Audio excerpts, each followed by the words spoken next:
Hola, buenas tardes. Mi equipo está conformado por Wilson Amaya, Andrés Sanabria, quien les habla, Marcela Vesga. Somos estudiantes de la Universidad de Investigación y Desarrollo y hoy les venimos a hablar sobre el libro Así se domina el mundo de Pedro Baños, de la materia electiva 1, Geopolítica. Muchas gracias. Pedro Baños, nacido en León en 1960, es un militar español, coronel del Ejército de Tierra, especialista en geoestrategia, defensa, seguridad, terrorismo yihadista e inteligencia. Desde 2012 está en la situación de reserva. ¿Cómo se domina el mundo?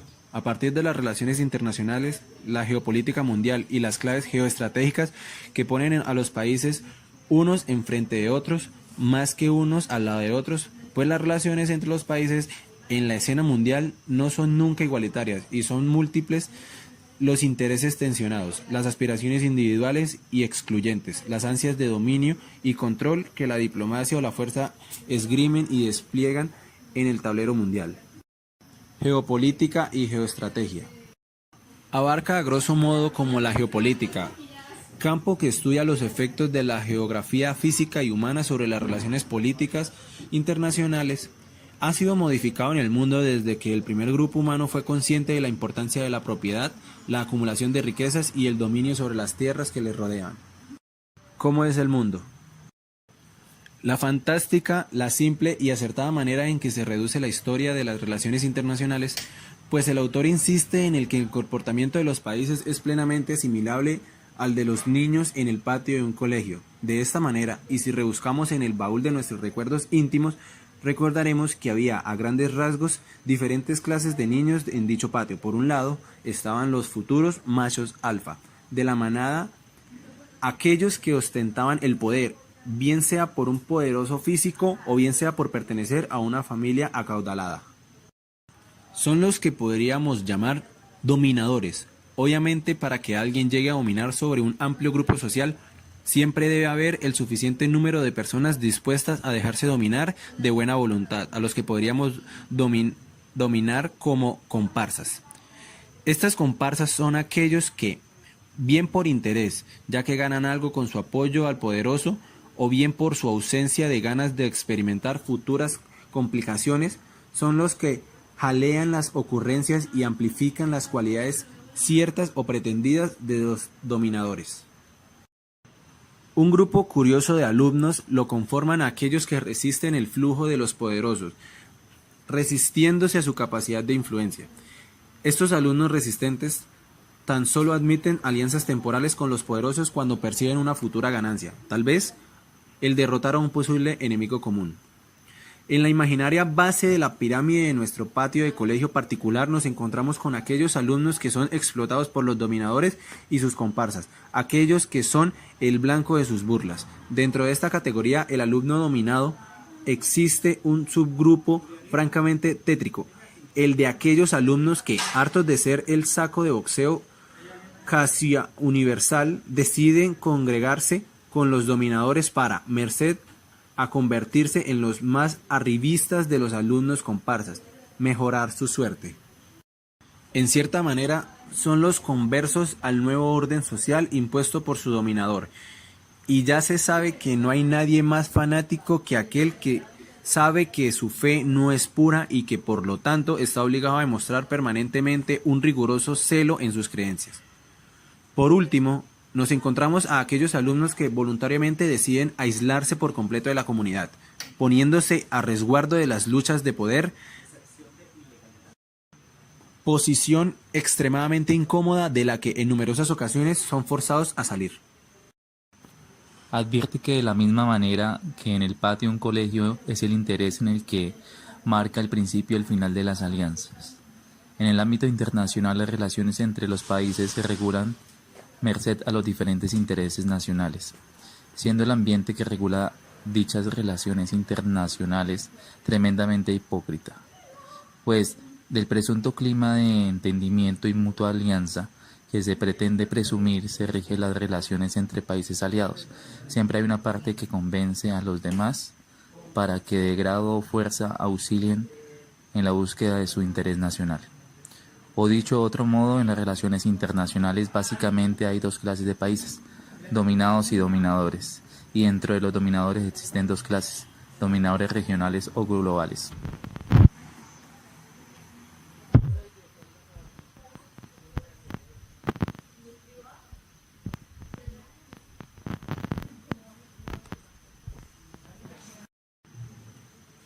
Principios geopolíticos inmutables.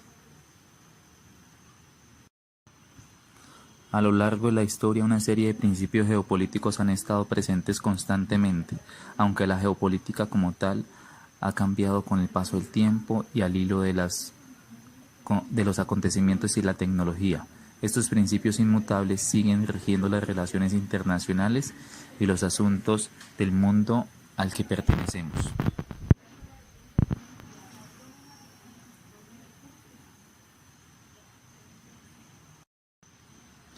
El Estado es un ser vivo, como tal necesita alimentarse, sobrevivir y crecer. La economía manda. Lenin decía que la política es una expresión concentrada de la economía, algo que sigue siendo perfectamente válido en el momento actual y que siempre lo será. El determinante peso de la historia. En 1992, el politólogo estadounidense Francis Fukuyama declaró que en el final de la historia había llegado. Sin embargo, la realidad fue bien distinta. No hay aliados eternos, sino intereses permanentes. En las relaciones internacionales, cada parte intenta satisfacer sus propios intereses, de forma acorde a sus circunstancias y como medios a su alcance.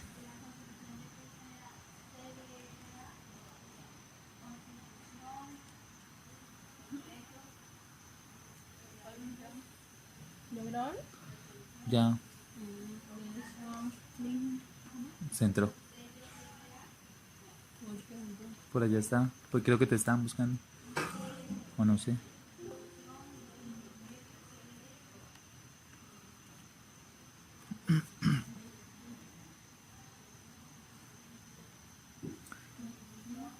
Estrategias inmortales.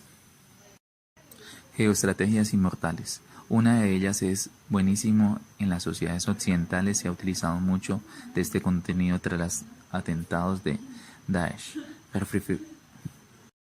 refiriéndose a la actitud de la parte de la sociedad que abogaba por la multiculturalidad y no por la mano dura contra el islamismo. Pues bien, Pedro Áñez hace uso de su parecido, pero mucho más profundo de este concepto, aplicándolo a la política internacional. El expresidente de los Estados Unidos, Barack Obama en concreto, por extensión a la política exterior de muchos de los gobiernos estadounidenses. El buenísimo, también conocido como software, trata de tener una cara amable con la política exterior, una mentalidad aparente, progresista y una imagen simpática y de paz. Los pilares de la disuasión. La estrategia de la disuasión debe estar basada en tres pilares. Primero, disponer de las fuerzas y medios capaces y creíbles, propios o compartidos con aliados. La segunda, contar con la voluntad política de emplear estas capacidades bélicas, es decir, la fuerza si es necesario.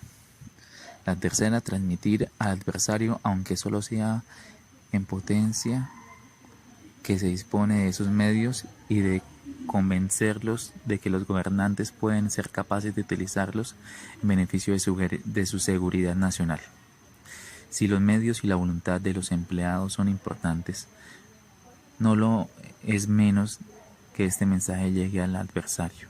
De nada sirve disponer de potentes capacidades si es posible que el enemigo las desconozca, salvo que éste responda con una intencionada estrategia de decepción que tenga como finalidad que el enemigo opte por un ataque, confiando en su superioridad para que ante la sorpresa de encontrarse con las fuerzas que lo superan sea plenamente derrotado. Esta es la estrategia aplicada por Corea del Norte en su intento de preservar su soberanía y el sistema político social. El oso acorralado. La historia asegura que Francois Toit, que cada vez que un país ha sentido cercado ha determinado por radicarse y adoptar posturas agresivas, lo que puede terminar siendo el caso de Rusia sometida a una creciente presión, o incluso de Corea del Norte o Irán. Pues basta ver con un mapa en el mundo que indique dónde hay instaladas bases de los Estados Unidos, la OTAN y otros países aliados de Washington para darse perfecta cuenta de que lo rodea a quien. Baste señalar que el analista estratégico estadounidense Fareed Zakaria estima que Estados Unidos dispone de 766 bases en el exterior, diseminadas en 40 países que alojan casi 200.000 efectivos y ocupan 275.000 hectáreas de territorio extranjero.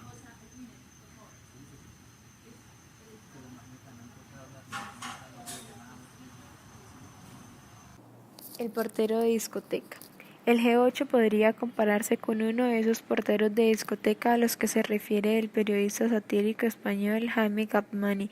Su origen se remonta al G6, formado en 1973 por las 6 potencias económicas mundiales en ese momento: Estados Unidos, Japón, Alemania, Italia, Francia y Reino Unido.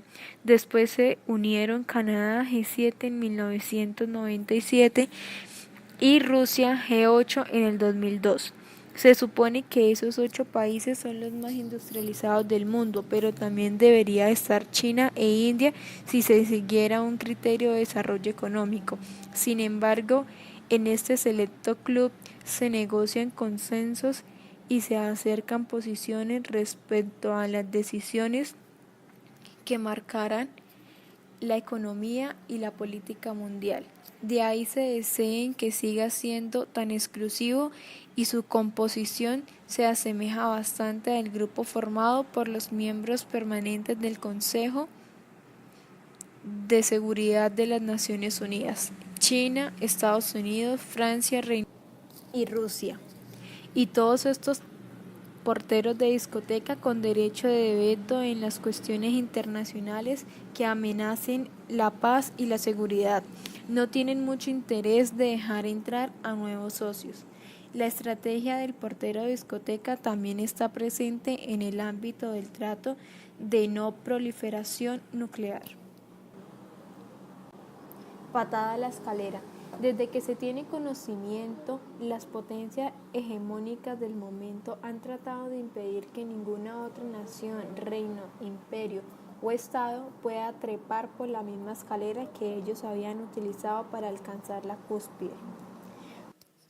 Otra geoestratégica muy visible en el panorama actual es la conocida como el loco. Consiste en hacer creer a tu adversario que efectivamente estás loco y por lo tanto eres capaz de realizar cualquier acto sin considerar lo desastroso que puede llegar a ser. Esa estrategia del loco la llevó a cabo el presidente norteamericano Nixon en la guerra de Vietnam, cuando intentó convencer a los vietnamitas de que el ejército americano iba a utilizar todo su potencial nuclear para vencer en dicha guerra. Hoy día podemos ver el uso de esta estrategia en el errático y siempre peculiar comportamiento de Donald Trump. Errores frecuentes de la geopolítica. Por último, aclara los errores más comunes que cometen los países en la esfera internacional. Para dar más claridad a la obra, el autor se sirve de ejemplos sucesivos en el contexto internacional, que bien pueden haberse dado en la época de la antigua Grecia, o bien pueden ser tan actuales como las primaveras árabes o las guerras de Siria y Libia. Todo ello regado de citas de nombres célebres de una gran disparidad, pues de la misma forma incluye a Tucídides como a Lenin, a Chongqing, a Sun Tzu, Da Vinci o Gandhi, entre muchos otros. Entender todas las reglas que rigen las relaciones entre estados es perfectamente aplicable a cualquier relación humana. Y es que las relaciones humanas no son sino complejas asociaciones de intereses contrapuestos que de manera regular dan origen a conflictos por los recursos afectivos, económicos, prestigio social, capacidad de influencia, etc. Los pecados capitales de la geopolítica. En el último apartado sobre los pecados capitales de la geopolítica, ponen fin a este documentado ensayo que tiene el valor no solo de hablar claro, sino también de ofrecer una amplia panorámica de la historia reciente de nuestra civilización. Baños describe los 7 pecados capitales del ser humano que conducen a los conflictos bélicos y debilidades que son fruto de las eternas pasiones y las franquezas humanas. Solo así, por la avaricia, la arrogancia, la ira, el orgullo y los errores de cálculo, todos tan humanos, se explica que las guerras se sucedan una tras otra y muchas con el entusiasmo abierto de la población. Baños analiza también ciertas constantes históricas como la tensión secular en Afganistán, uno de esos países encrucijada en eterna disputa, o el caso de Rusia, a cuyas puertas fracasaron tanto Napoleón como Hitler. Análisis. Así se domina el mundo. Una nueva guerra mundial no es imposible. De momento, la pugna entre las grandes potencias se está liberando a través de las llamadas guerras híbridas. En ellas se combinan coacciones económicas, desinformación, terrorismo, actividad criminal y subversión para provocar desórdenes civiles y confrontaciones localizadas. Es la guerra permanente, sobre todo la virtual, a la que se está liberando sin cuartel en el ciberespacio. Esta es una de las conclusiones que arroja el libro Así se domina el mundo, en el que el coronel Pedro Baños disecciona la geopolítica universal y desvela las claves que muchos de los grandes conflictos. Una obra que va directa a las verdaderas causas de los sangrientos choques que han asolado a la humanidad, al tiempo que muestra las raíces de los enfrentamientos que con toda probabilidad jalonarán el siglo XXI.